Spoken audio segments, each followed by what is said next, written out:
Baiklah, Assalamualaikum warahmatullahi wabarakatuh. Waalaikumsalam warahmatullahi wabarakatuh. Apa kabar Ibu Isnar dan Ibu Levi? Alhamdulillah, baik Bu. Bu Ina bagaimana kabarnya? Alhamdulillah, baik juga Ibu. Bertemu lagi kita ya Bu. Semoga nggak bosan-bosan nih ketemu terus. Enggak bosen kok, senang lihat Bu Ina. Masya Allah. Oke, baiklah.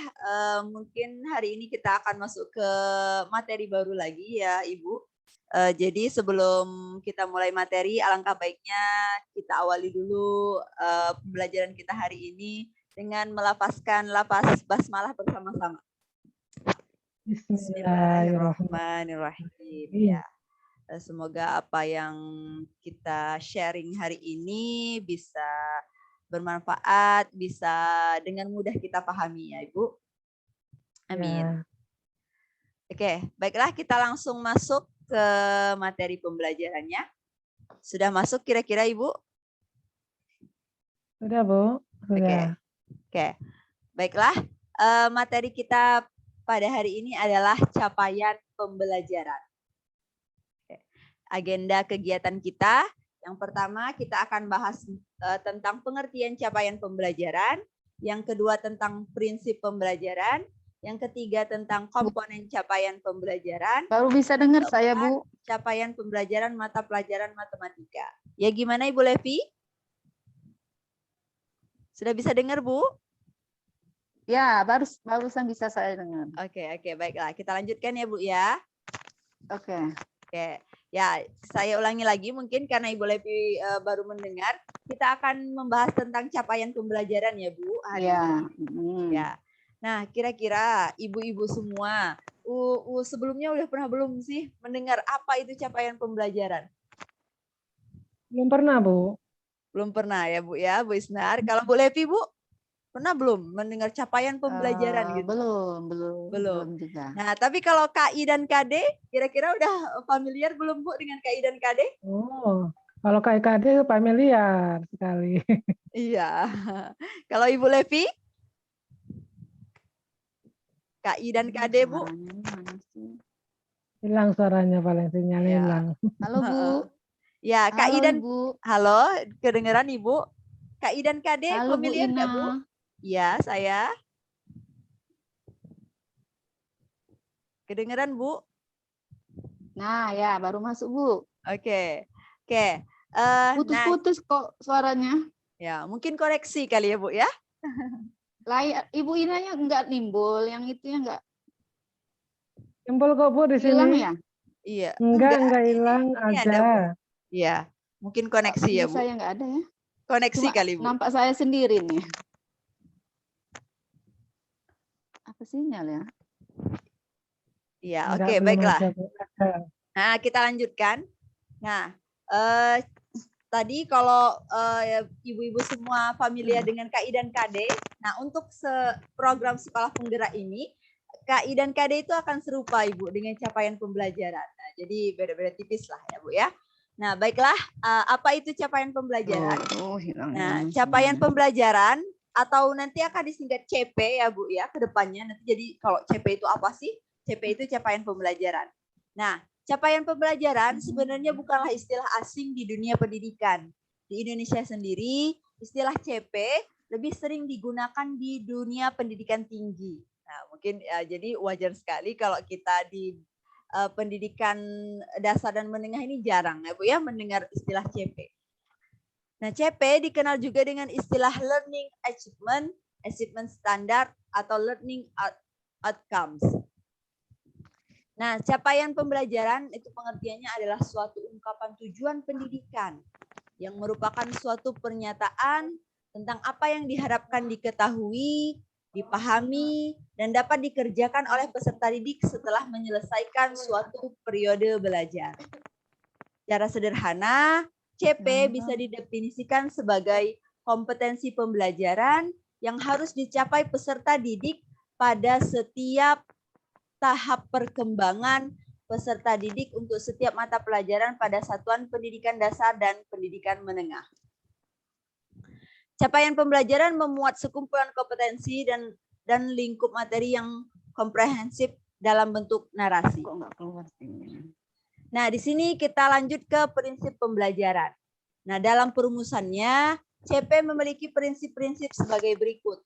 Yang pertama, terukur dan spesifik. Yang kedua, fleksibel atau sesuai proses dan tahap belajar siswa.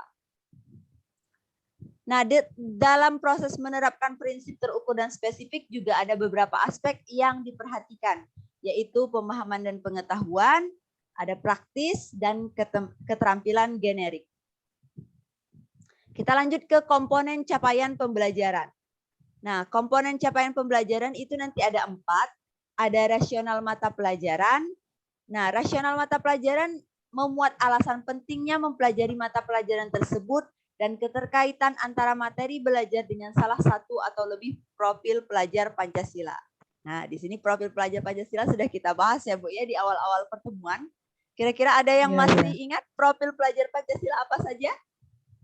Bertakwa kepada Tuhan Yang Maha Esa, bergotong royong, kreatif, Masya Allah. benar kritis. Benar kritis ya, Bu, ya. Mandiri ya, Bu, ya. Mandiri, oh iya mandiri. Ya, oke. Kreatif. Nah, oke, masih ingat semuanya.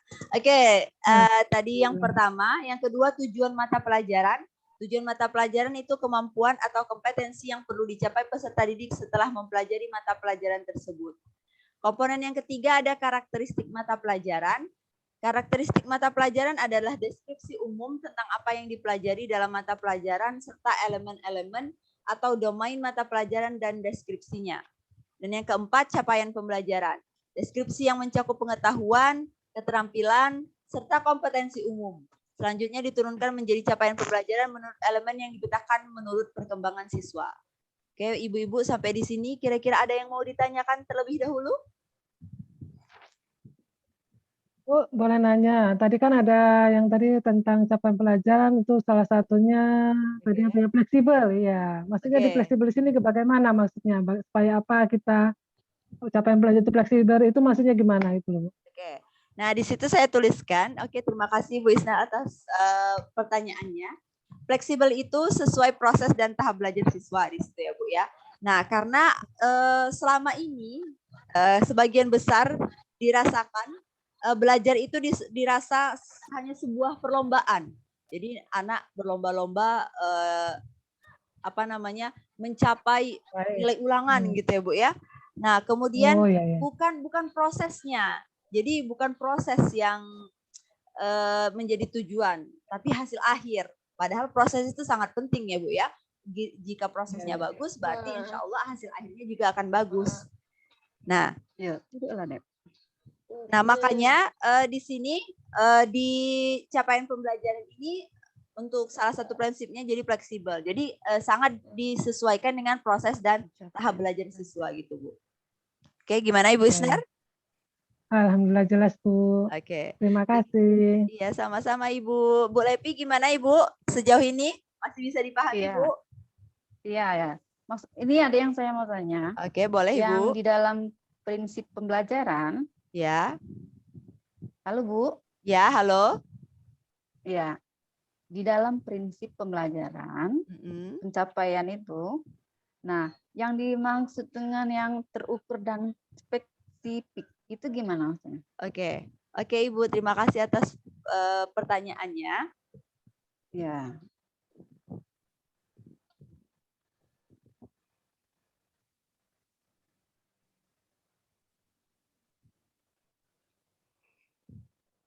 Masih tampil nggak, Bu, PowerPoint saya? Masih tampil. Oke, masih tampil. Oke, baiklah, saya coba jawab pertanyaannya Ibu Levi. Terukur dan spesifik ya, Bu, ya. Nah, jadi capaian pembelajaran itu harus dapat diukur dan spesifik berdasarkan hierarki tahapan konseptual proses pembelajaran yang hasilnya dapat digunakan untuk mendeskripsikan kemampuan siswa. Jadi terukur itu, Bu, nanti capaian peserta didik itu dapat digunakan untuk mendeskripsikan kemampuan siswa, Bu, terukur. Nah, dan spesifik ya. itu nanti ya, kan siswa kan macam-macam Ibu ya, ada yang bisa, ada yang daya nalarnya lebih cepat, ada yang tidak gitu ya. Iya, Maksudnya. iya betul sekali Ibu. Nah, jadi nanti itu dengan capaian pembelajaran nanti bisa mendeskripsikan kemampuan siswa tadi Bu, secara spesifik juga gitu Bu. Ya. Iya. Oke Bu, kita lanjut. Oke. Oke, terima kasih.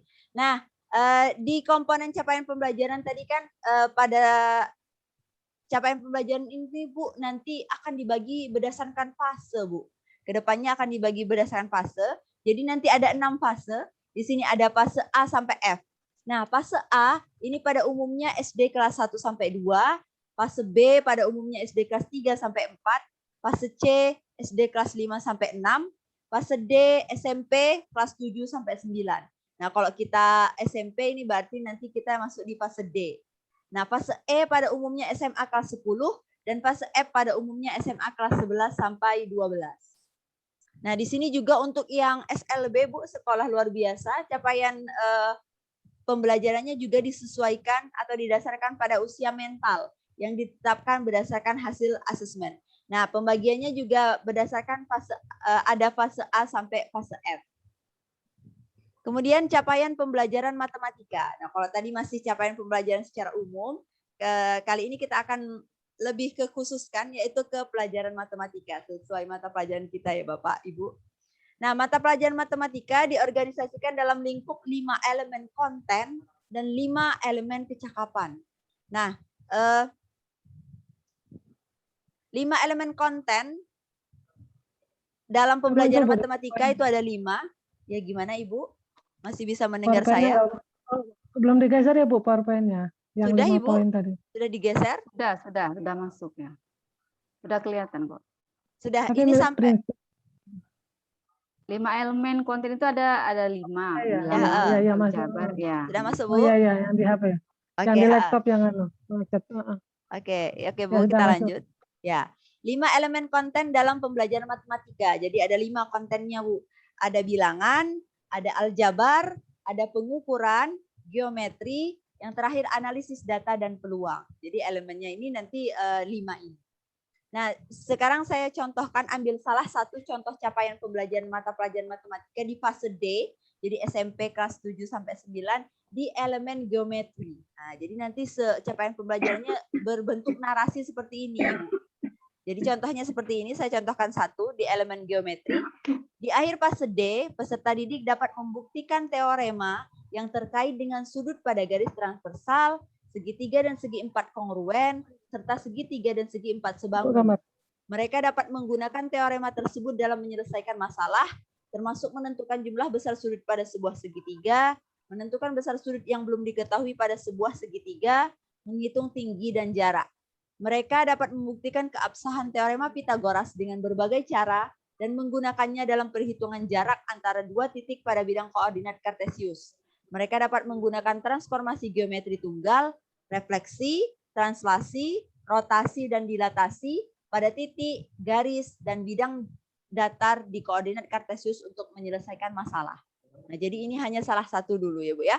Salah satu contoh capaian pembelajaran di mata pelajaran matematika fase D, elemen geometri. Nah, nanti setelah ini di akhir pembelajaran saya akan share capaian pembelajaran untuk semua fase di mata pelajaran matematika. Ya Bapak Ibu, nanti saya share di grup WA kita ya.